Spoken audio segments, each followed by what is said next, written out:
Tokyo, United Nations Chief Antonio Guterres Thursday warned the world against sleepwalking into war over North Korea, as he called for diplomatic efforts to banish nuclear weapons from the Korean peninsula.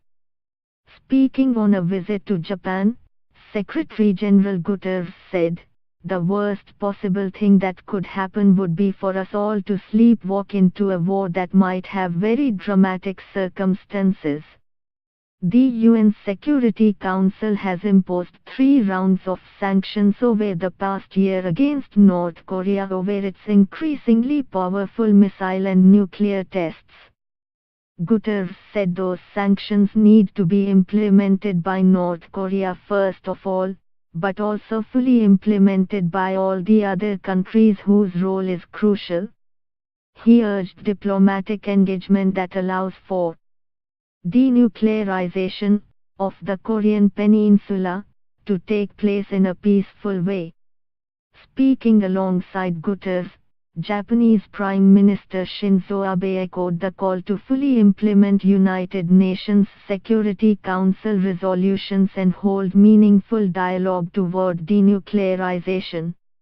The Secretary General's trip comes after Jeffrey Feltman, the UN's political affairs chief, visited North Korea earlier this month. Feltman said he had been told in Pyongyang that North Korea wants to avoid war and said he fervently hoped that the door to a negotiated solution will now be opened wide. On Tuesday, U.S. Secretary of State Rex Tillerson said Washington was ready to talk to Pyongyang without preconditions, interpreted by many as a shift in the U.S. position.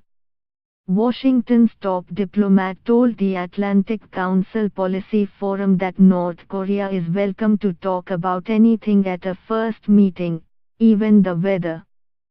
However, the White House and Tillerson's own department later stressed that the U.S. position on North Korea had not changed.